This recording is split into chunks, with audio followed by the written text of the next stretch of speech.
Listen to this. Listen to this. So we got some new numbers here. Shout out to Unusual Whales. He tweeted this. Baby boomers, who make up about 20% of the U.S. population, hold more than $85 trillion in assets, according to federal data. By comparison, millennials, who make up about the same percentage of Americans, hold just $18 trillion, roughly 1/5 that of baby boomers.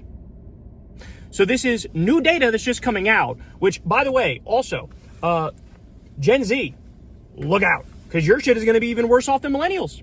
Your shit is going to be even worse off than millennials. So this is one of the biggest dividing lines that we never talk about, right? At the same time, you have the wealth gap, the 99% versus the 1%. You have gilded age levels of income and wealth inequality. There's also this generational divide as well.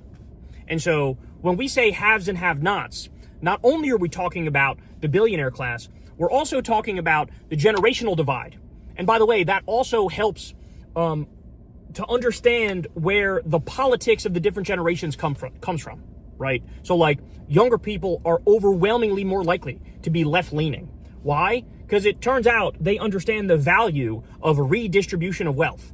When you have, you know, a pretty small percentage of the population with a colossal amount of the wealth, and, you know, everybody else can barely get by, can barely pay the bills, is struggling, is working multiple jobs. So those are just devastating facts there. Let me repeat it. 20% of the U.S. population are boomers. They have 85 trillion in assets. Millennials make up about 20% as well, and they have 18 trillion in assets, roughly 1/5 that of the baby boomers. Look, that is going to lead to serious trouble.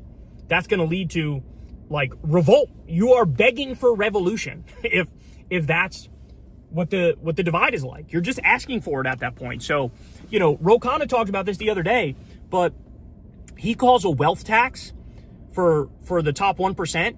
He calls that an anti-revolution tax. And I think that's exactly right. Like, if you want to fucking... It's what FDR did. FDR said to the economic royalists, as he called them, or the money changers, he said to them, like, bro, you better give up some of your shit so people don't come and take all your shit. Like, you're flirting with the collapse of the entire system.